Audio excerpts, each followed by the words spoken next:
दोस्तों आईपीएल 2026 का 44वां और अब तक का सबसे रोमांचक सांसों को रोक देने वाला महामुकाबला आज आईपीएल इतिहास की दो बड़ी टीमें चेन्नई सुपर किंग्स और मुंबई इंडियंस के बीच एमए चिदम्बरम स्टेडियम चेन्नई में खेला गया। ऐसे में मुकाबले की शुरुआत हुई मुंबई के टॉस जीतने को लेकर। जी हां, आज के इस रोंगटे खड़े कर देने वाले महामुकाबले में कप्तान हार्दिक पांड्या ने टॉस जीता और पहले बल्लेबाजी करने का फैसला किया और विपक्षी टीम चेन्नई को गेंदबाजी के लिए आमंत्रित किया था। फिर मुकाबला शुरू हुआ। रनों की बारिश करने के इरादे से मुंबई की ओर से विल जैक्स और रायन रिकेल्टन ओपनिंग बल्लेबाजी करने के लिए मैदान में उतरे। दोस्तों, इन दोनों ही बल्लेबाजों के कंधों पर इस महामुकाबले में अपने टीम को एक विस्फोटक ओपनिंग शुरुआत दिलाने की बड़ी जिम्मेदारी थी। परंतु दोस्तों, आज के महामुकाबले में पहले बल्लेबाजी करते हुए मुंबई की शुरुआत काफी निराशाजनक रही, जहां पर चेन्नई की ओर से मैच का पहला ओवर लेकर आए मुकेश चौधरी का भले ही मुंबई के दोनों ही ढाकड़ बल्लेबाजों ने सूझबूझ के साथ सामना किया और गेंदबाज को सम्मान देते हुए इस ओवर में एक ही रन बटोरा। परंतु दोस्तों, दूसरे ओवर में जैसे ही अंशुल कंबोज गेंदबाजी पर आए, स्ट्राइक पर मौजूद बिल जैक्स ने उनके खिलाफ बड़ा शॉट खेलने का प्रयास किया। परंतु दोस्तों, अंशुल कंबोज की बाहर जाती हुई गेंद को वे समझ नहीं पाए और बाउंड्री पर खड़े खिलाड़ी को एक आसान सा कैच थमाकर 2 ओवर के भीतर ही अपना कीमती विकेट गंवा बैठे। आपको बता दें, बिल जैक्स आज चेन्नई के खिलाफ मात्र एक ही रन बना पाए। दोस्तों, पावर प्ले में ही मुंबई का बड़ा विकेट हाथ लगने के चलते अब जल्लोष करते हुए चेन्नई के खिलाड़ी मैदान पर नजर आ रहे थे, तो वहीं दूसरी ओर बिल जैक्स काफी निराश होते हुए पवेलियन का रास्ता नाप चुके थे। ऐसे में दोस्तों, पहला विकेट गिर जाने के बाद अब 3 नंबर पर बल्लेबाजी करने मुंबई की ओर से मैदान में उतरे नमन धीर, जिन्होंने आते ही अपनी बेहतरीन लय का नमूना मैदान में पेश किया और दूसरी ही गेंद को पीछे की ओर खेलते हुए शानदार चौके के साथ अपनी पारी का आगाज कर डाला। परंतु बता दूं, इस ओवर में चौका आने के बावजूद ये ओवर देखा जाए तो चेन्नई के हित में रहा, जहां पर अंशुल कंबोज ने विकेट तो चटकाया ही और साथ ही महज 4 रन बटोरने का मौका मुंबई के बल्लेबाजों को इस ओवर में दिया। दोस्तों, अब तक हुए पहले 2 ओवरों में काफी शांत खेल मुंबई के द्वारा मैदान पर देखने को मिला था, परंतु मानो जैसे यह तूफान के पहले की शांति थी। जी हां, क्योंकि पहले 2 ओवर शांत जाने के बाद मैच के तीसरे ओवर में लेफ्ट हैंड खिलाड़ी रिकेल्टन ने अपना असली अंदाज मैदान में दिखाया और चेन्नई की ओर से गेंदबाजी पर आए मुकेश चौधरी को इस बार आते ही अपने पाले में लेते हुए ओवर की दूसरी गेंद को कवर की ओर खूबसूरत तरीके से जड़ा और गेंद को सीधे छक्के में तब्दील कर डाला। वहीं अगली गेंद पर जोरदार पुल लगाते हुए लगातार 2 गेंदों को तारामंडल में पहुंचा दिया और इसके बाद बची हुई गेंदों पर स्ट्राइक रोटेट करते हुए पहली बार इस ओवर को मुंबई के हित में किया। बता दूं, रायन रिकेल्टन ने अपने खुद के दम पर इस ओवर में 14 रन बटोरे। वहीं दोस्तों, अगला ओवर भी कुछ इसी प्रकार का देखने को मिला, जहां पर रायन रिकेल्टन का साथ निभा रहे नमन धीर ने भी अपने मैदान में होने का सबूत पेश किया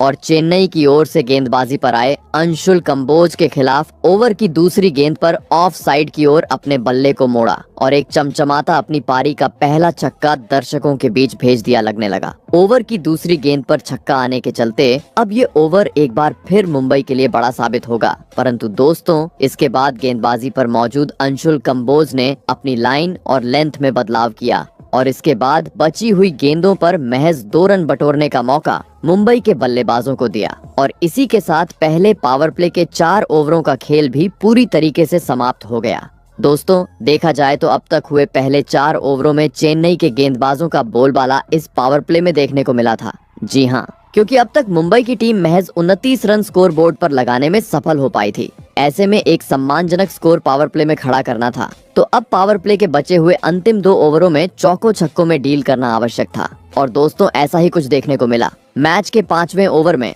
जहां पर चेन्नई की ओर से पहली बार स्पिनर गेंदबाज प्रशांत वीर गेंदबाजी पर आए, जिनकी पहली 2 गेंदों को तो रायन रिकेल्टन ने काफी सूझबूझ के साथ खेला और एक भी रन नहीं बटोरा। परंतु दोस्तों, ओवर की तीसरी गेंद पर जैसे ही प्रशांत वीर अपनी लाइन से भटके, इसका फायदा रायन रिकेल्टन ने उठाया और नीचे बैठकर गेंद को घसीटते हुए पीछे की ओर एक और छक्का अपने खाते में जोड़ लिया। लगने लगा छक्के के बाद अब रायन रिकेल्टन बची हुई गेंदों पर स्ट्राइक रोटेट करेंगे। परंतु दोस्तों, रायन रिकेल्टन कुछ अलग ही इरादे से मैदान में उतरे थे। जी हां, क्योंकि छक्का आने के बाद रायन रिकेल्टन यही नहीं रुके, बल्कि उन्होंने प्रशांत वीर की 5वीं और 6ठी गेंद पर एक बार फिर अपना बल्ला खोला और लगातार इन 2 गेंदों को भी सीधे स्टेडियम पार पहुंचा दिया और पावर प्ले में ही अपने इंटेंट को पूरी तरीके से साफ कर डाला। बता दूं, प्रशांत वीर का यह ओवर काफी खराब चेन्नई के लिए साबित हुआ जहां पर उन्होंने 18 रन खर्च किए दोस्तों। पावर प्ले के पहले 3 ओवरों में भले ही मुंबई की शुरुआत धीमी रही थी, लेकिन अब 5वें गियर में बल्लेबाजी करते हुए मुंबई के बल्लेबाज मैदान पर नजर आ रहे थे।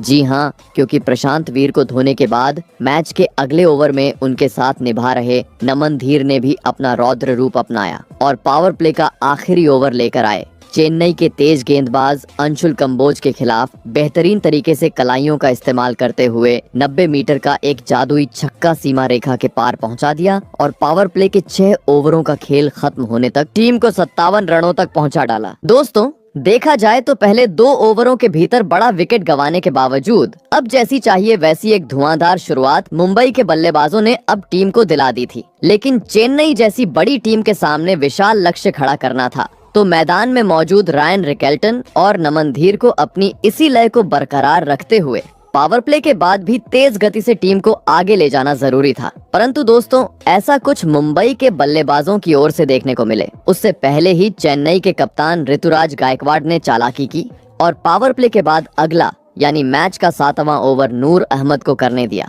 और दोस्तों, गेंदबाजी पर आए नूर अहमद ने भी गायकवाड़ को बिल्कुल भी निराश नहीं किया और अपने ओवर की पहली 3 गेंदों पर 2 रन खर्च करने के बाद ओवर की चौथी घूमती हुई गेंद में अब तक टीम के लिए खतरा साबित होते जा रहे रायन रिकेल्टन को फंसाया और बाउंड्री पर खड़े उर्विल पटेल के हाथों कैच आउट करवाते हुए आज के महामुकाबले का दूसरा झटका मुंबई की टीम को दे दिया। आपको बता दें, रायन रिकेल्टन आज चेन्नई के खिलाफ 24 गेंदों में 37 रनों की पारी खेल आउट हुए दोस्तों। खतरनाक रूप में नजर आ रहे रिकेल्टन का बड़ा विकेट हाथ लगने के चलते अब जल्लोष करते हुए चेन्नई के प्रशंसक मैदान पर नजर आ रहे थे, तो वहीं दूसरी ओर मुंबई के खेमे में अब पहली बार चिंता देखने को मिल रही थी। ऐसे में दोस्तों, दोनों ही ओपनिंग बल्लेबाजों के पवेलियन लौट जाने के बाद अब मुंबई की ओर से मैदान में उतरे T20 के धाकड़ बल्लेबाज सूर्य कुमार यादव, जिन्होंने आते ही अपनी बेहतरीन लय का नमूना मैदान में पेश किया और पहली ही गेंद को पीछे की ओर धकेलते हुए एक लाजवाब चौके के साथ अपनी पारी का आगाज कर डाला। वहीं अगले ओवर में दूसरी छोर पर खड़े नमन धीर ने भी गेंदबाजी पर आए प्रशांत वीर के खिलाफ अपना धाकड़ अंदाज दिखाया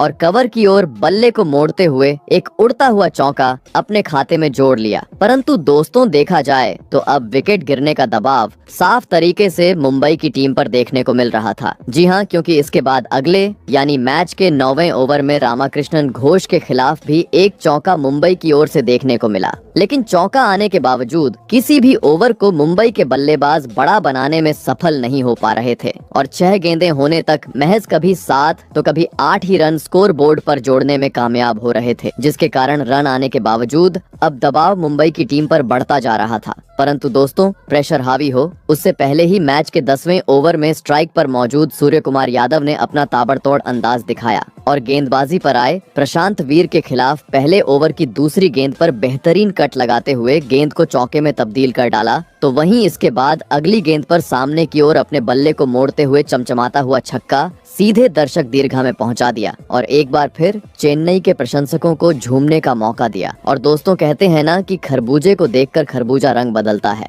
और ऐसा ही कुछ मैच के 11वें ओवर में देखने को मिला, जहां पर सूर्य कुमार यादव का साथ निभा रहे नमन धीर ने भी अपने आप को सिद्ध किया और चेन्नई की ओर से गेंदबाजी पर आए रामाकृष्णन घोष के खिलाफ लगातार पहली 2 गेंदों को चौकों में तब्दील कर डाला। दोस्तों, पहली 2 गेंदों पर अब 8 रन मुंबई के बल्लेबाजों ने टीम के लिए स्कोर बोर्ड पर जोड़ लिए थे, जिस कारण अब आवश्यकता थी इस ओवर का सॉलिड तरीके से अंत करने की। परंतु दोस्तों, ओवर की चौथी गेंद पर जैसे ही धाकड़ बल्लेबाज सूर्य कुमार यादव स्ट्राइक पर आए, वे रामाकृष्णन घोष के खिलाफ अपना धैर्य खो बैठे और नमन धीर की तरह बड़ा शॉट खेलने के चक्कर में बाउंड्री पर मौजूद डेवॉल्ट ब्रेविस को एक आसान सा कैच थमाकर टीम को निराश करते हुए पवेलियन का रास्ता नाप लिए। बता दूं, सूर्य कुमार यादव आज चेन्नई के खिलाफ मात्र 21 ही रन बना पाए। दोस्तों, मुंबई के लिए भले ही एक साझेदारी पनपती हुई मैदान पर नजर आ रही थी, परंतु सूर्य कुमार यादव के विकेट के साथ अब वह भी पूरी तरीके से टूट चुकी थी,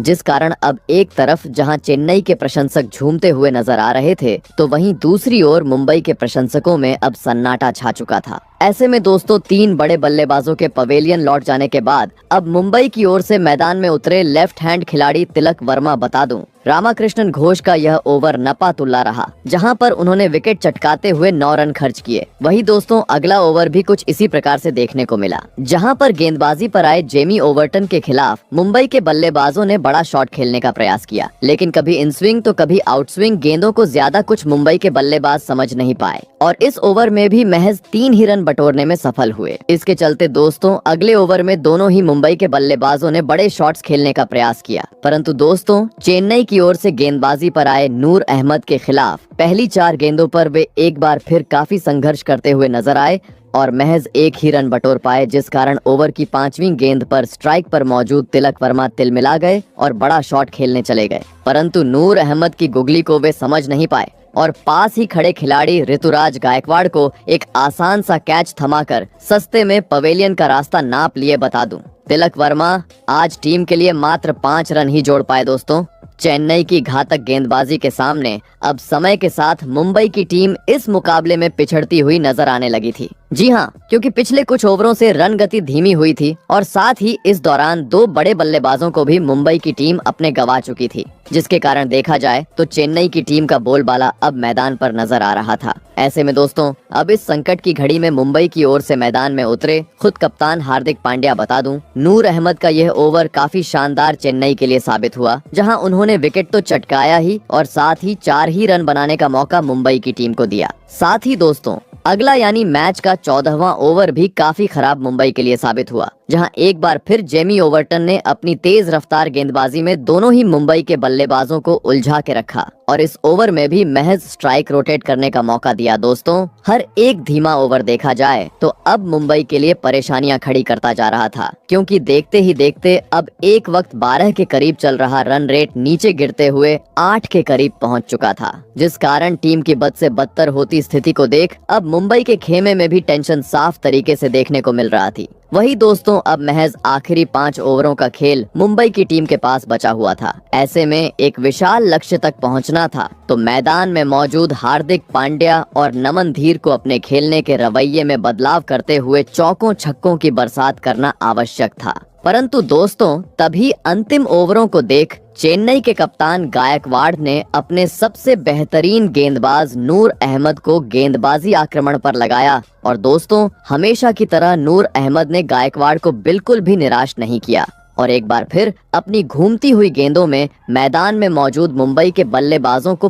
पूरी तरीके से उलझा के रखा और इस ओवर में भी महज 2 रन बनाने पर मजबूर कर डाला। लगने लगा कि अब इसी प्रकार का खेल अब अंत तक मुंबई की ओर से देखने को मिलेगा। परंतु दोस्तों इसी बीच मैच के 17वें ओवर में सेट हुए बल्लेबाज नमन धीर ने गेंदबाजी पर आए जेमी ओवर्टन के खिलाफ ओवर की तीसरी गेंद पर अपना हाथ खोला और कलाइयों का इस्तेमाल करते हुए लंबे अंतराल बांध गेंद को छक्के में तब्दील कर डाला और साथ ही चेन्नई के खिलाफ अपना धमाकेदार 50 भी पूरा किया। लगने लगा कि अब 50 के बाद जरूर नमन धीर मुंबई के लिए और ज्यादा वक्त क्रीज पर टिके रहेंगे। परंतु दोस्तों जैसे ही 50 पूरा हुआ अगली ही गेंद पर नमन धीर भी अपना धैर्य खो बैठे और कवर की ओर उड़ता हुआ चौंका। जड़ने के चक्कर में सरफराज खान को एक आसान सा कैच थमाकर अहम मौके पर टीम का साथ छोड़ गए। आपको बता दें नमन धीर आज 30 गेंदों में 57 रनों की एक संघर्षपूर्ण पारी खेल आउट हुए। दोस्तों सेट हुए बल्लेबाज का बड़ा विकेट मिलने के चलते अब अलग ही खुशी चेन्नई के खिलाड़ियों के बीच मैदान पर देखने को मिल रही थी। तो वहीं दूसरी ओर नमन धीर के साथ अब 5 बड़े बल्लेबाजों को मुंबई की टीम अपने गवा चुकी थी। ऐसे में दोस्तों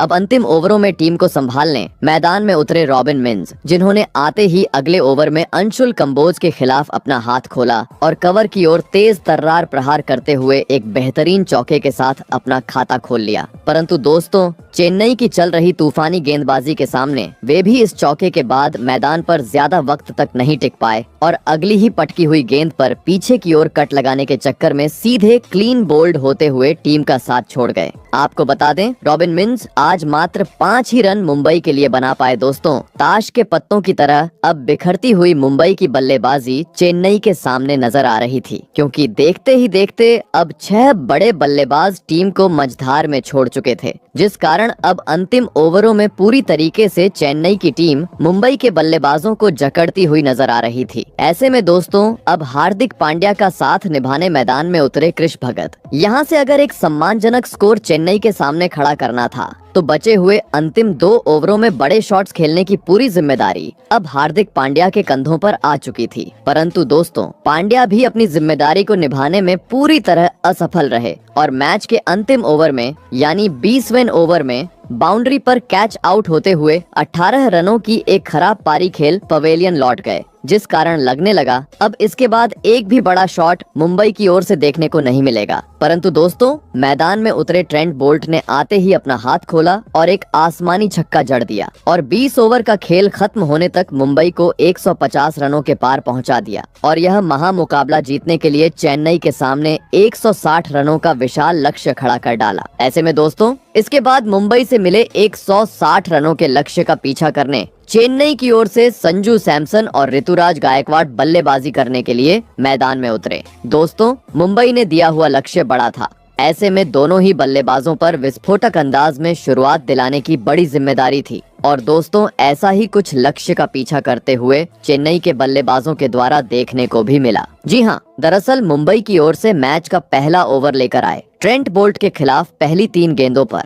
तो दोनों ही चेन्नई के बल्लेबाजों ने एक ही रन बनाया। परंतु दोस्तों ओवर की चौथी गेंद पर ट्रेंट बोल्ट अपनी लाइन और लेंथ से भटके। इसका फायदा स्ट्राइक पर मौजूद सैमसन ने उठाया और 2 फील्डरों के बीच गेंद को भेजते हुए खूबसूरत चौके के साथ अपनी पारी का आगाज कर डाला। बता दूं इस पहले ओवर में चेन्नई ने इस चौके की मदद से 7 रन बटोरे। दोस्तों पहला ओवर तो चेन्नई के हित में रहा था, लेकिन दूसरे ओवर में मुंबई के गेंदबाजों का बोलबाला देखने को मिला, जहां पर गेंदबाजी पर आए जसप्रीत बुमराह के खिलाफ भले ही ओवर की चौथी गेंद पर स्ट्राइक पर मौजूद संजू सैमसन ने एक बार फिर अपना हाथ खोलते हुए गेंद को चौके में तब्दील किया, परंतु दोस्तों अगली गेंद पर बुमराह ने दिखा दिया कि क्यों वे एक खतरनाक गेंदबाज माने जाते हैं। जी हाँ, क्योंकि चौके के बाद अपनी अगली पटकी हुई गेंद पर बुमराह ने संजू सैमसन को चकमा दिया और विकेट कीपर रायन रिकेल्टन के हाथों कैच आउट करवाते हुए 2 ओवर के भीतर ही आज के महामुकाबले का पहला झटका चेन्नई को दे दिया। आपको बता दें संजू सैमसन आज टीम के लिए 9 गेंदों में महज 11 ही रन बना पाए। दोस्तों शुरुआती ओवरों में ही बड़ी मछली जाल में फंसने के चलते अब अलग ही जल्लोष मुंबई के खिलाड़ियों के बीच देखने को मिल रहा था,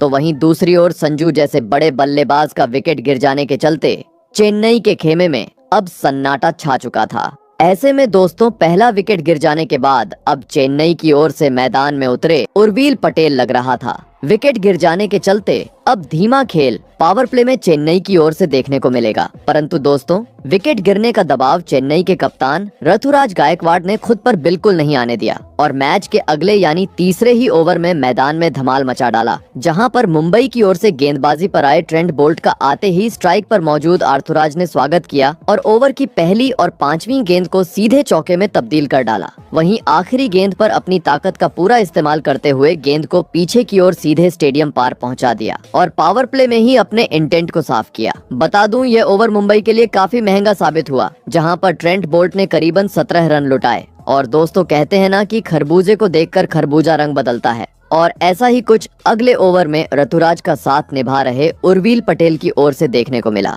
जिन्होंने मुंबई के सबसे घातक गेंदबाज बुमराह के खिलाफ पहले 2 गेंदों पर 1 रन बटोरने के बाद ओवर की तीसरी गेंद पर अपना बल्ला खोला और विकेट कीपर के बाजू से अपनी पारी का पहला चौका जड़ दिया और बची हुई गेंदों पर स्ट्राइक रोटेट करते हुए इस ओवर को भी चेन्नई के हित में लाकर खड़ा कर दिया। परंतु दोस्तों मानो जैसे अब तक चल रही चेन्नई की बल्लेबाजी का यह बस ट्रेलर था। जी हाँ, क्योंकि असली तूफान देखने को मिला मैच के 5वें ओवर में, जहां पर मुंबई की ओर से स्पेल का पहला ओवर लेकर आए कृष भगत को आते ही उर्विल पटेल ने काफी बुरी तरह फोड़ा और ओवर की पहली गेंद पर पीछे की ओर पुल लगाते हुए गेंद को सीधे दर्शक दीर्घा में पहुंचा दिया। तो वहीं इसके बाद मिड विकेट की ओर अपने बल्ले का मुंह मोड़ते हुए इस बार गेंद को चौके में तब्दील कर डाला और इसके बाद यहीं रुकने का नाम नहीं लिया, बल्कि ओवर की आखिरी गेंद पर एक बार फिर उर्विल पटेल ने कृष भगत को अपने पाले में लिया और क्रीज से पीछे हटकर कलाइयों का इस्तेमाल करते हुए इस ओवर का दूसरा छक्का अपने खाते में जोड़ लिया। बता दूं ये छक्का इतना खतरनाक था कि जिसे देख पवेलियन में बैठे रोहित शर्मा भी भौचक्के रह गए।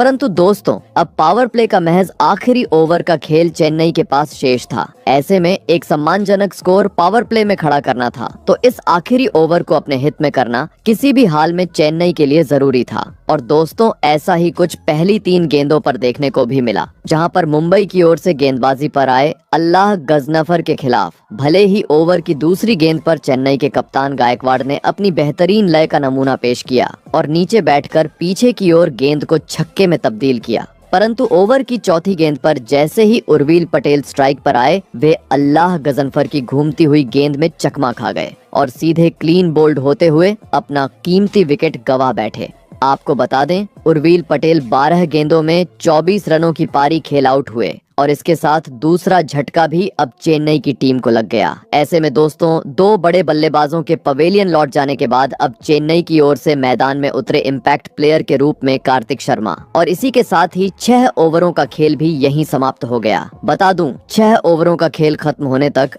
आज चेन्नई ने 2 विकेट के नुकसान पर 62 रन स्कोरबोर्ड पर लगा दिए थे। दोस्तों देखा जाए तो लक्ष्य का पीछा करते हुए अब एक संभली हुई शुरुआत पावर प्ले में चेन्नई की टीम को मिल चुकी थी, लेकिन अभी भी मुंबई से मिला हुआ लक्ष्य काफी दूर था। ऐसे में लक्ष्य को हासिल करना था तो मैदान में मौजूद ऋतुराज गायकवाड़ और नए खिलाड़ी कार्तिक शर्मा को अपनी जिम्मेदारी को समझते हुए पावर प्ले के बाद भी तेज गति से बल्लेबाजी करना जरूरी था। और दोस्तों ऐसी ही कुछ झलकियां चेन्नई की ओर से देखने को भी मिली। जी हाँ, पावर प्ले के बाद अगला मैच का 7वां ओवर लेकर आए रघु शर्मा के खिलाफ पहली 2 गेंदों पर 1 रन बनाने के बाद ओवर की तीसरी गेंद पर स्ट्राइक पर मौजूद नए बल्लेबाज कार्तिक शर्मा ने अपना हाथ खोला और लॉन्ग ऑन बाउंड्री की ओर गेंद को भेजते हुए एक बेहतरीन चौका अपने खाते में जोड़ लिया और चेन्नई की रणगति को आगे बढ़ाना जारी कर दिया। वही दोस्तों अगला ओवर भी कुछ इसी प्रकार का देखने को मिला, जहां पर मुंबई की ओर से गेंदबाजी पर आए अल्लाह गजनफर की पहली 5 गेंदों को तो भले ही दोनों ही बल्लेबाजों ने सम्मान किया और महज इक्का दुक्का रन बटोरे, परंतु आखिरी गेंद पर स्ट्राइक पर मौजूद कार्तिक शर्मा ने अपना रौद्र रूप अपनाया और बेहतरीन पुल की मदद से गेंद को सीधे तारामंडल में पहुंचा दिया। दोस्तों भले ही पावर प्ले खत्म हो चुका था, लेकिन चेन्नई की रणगति कम होने का नाम नहीं ले रही थी। जी हाँ, क्योंकि हर ओवर में कभी चौका तो कभी छक्का जड़ते हुए दोनों ही बल्लेबाज 8 से 9 रन बटोरते जा रहे थे। इस कारण अब आवश्यक रन रेट भी सिर्फ 6 का नजर आ रहा था। मुकाबले में वापसी अब सिर्फ विकेट के साथ ही मुंबई की टीम कर सकती थी, परंतु दोस्तों विकेट तो नहीं मिला। लेकिन इस बीच मैच का 10वां और 11वां ओवर काफी किफायती मुंबई के लिए साबित हुआ, जहां पहले 10वें ओवर में हार्दिक पांड्या ने अपनी कभी इन स्विंग तो कभी आउट स्विंग गेंदों से दोनों ही चेन्नई के बल्लेबाजों को बांध के रखा और इस ओवर में 3 रन बटोरने का मौका दिया। साथ ही अगले ओवर में गेंदबाजी पर आए रघु शर्मा ने भी अपनी घूमती हुई गेंदों में दोनों ही चेन्नई के बल्लेबाजों को काफी उलझा के रखा और चाहकर भी बड़ा शॉट नहीं खेलने दिया और इक्का दुक्का रन बटोरने पर मजबूर कर डाला। दोस्तों पिछले 2 ओवर अचानक धीमे जाने के चलते अब चेन्नई के बल्लेबाजों पर दबाव बढ़ता जा रहा था। लग रहा था इस दबाव के चलते बड़ा झटका चेन्नई की टीम को लग जाएगा, परंतु दोस्तों दबाव ज्यादा हावी हो उससे पहले ही मैच के 12वें ओवर में स्ट्राइक पर मौजूद कार्तिक शर्मा ने गेंदबाजी पर आए हार्दिक पांड्या के खिलाफ अपना हाथ खोला और लॉन्ग ऑन की ओर अपनी पूरी ताकत का इस्तेमाल करते हुए गेंद को सीधे छक्के में तब्दील कर डाला और इसके बाद बची हुई अगली 5 गेंदों पर स्ट्राइक रोटेट करते हुए इस ओवर को पूरी तरीके से चेन्नई के हित में किया। दोस्तों देखा जाए तो हर एक रन अब मुंबई को इस मुकाबले से बाहर की तरफ करते जा रहा था, तो वहीं दूसरी ओर चेन्नई को जीत के करीब। और दोस्तों इसी बीच चेन्नई के कप्तान गायकवाड़ ने अपने बेहतरीन खेल के बलबूते 34 गेंदों का सामना करते हुए मुंबई के खिलाफ अपना धमाकेदार 50 जड़ दिया और साथ ही कार्तिक शर्मा के साथ मिलकर तीसरे विकेट के लिए 50 से अधिक रनों की एक महत्वपूर्ण साझेदारी भी पूरी कर डाली।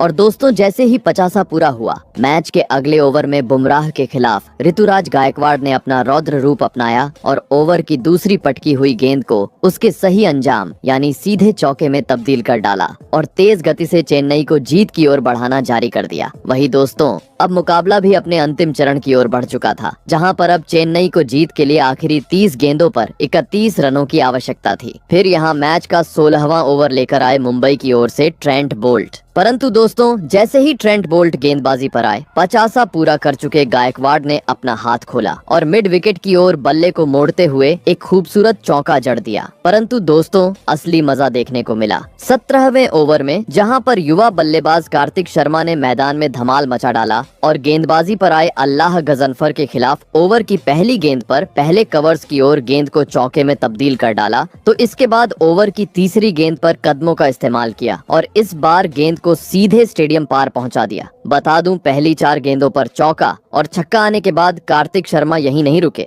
बल्कि उन्होंने ओवर की आखिरी गेंद पर एक बार फिर डीप कवर्स की ओर शॉट खेला और इस ओवर का दूसरा चौका अपने नाम कर डाला, जिस कारण दोस्तों अब महज आखिरी 19 रनों की आवश्यकता चेन्नई को थी, जो इसके बाद काफी आसानी से ऋतुराज और कार्तिक शर्मा ने मिलकर बना लिए और इस मुकाबले को 8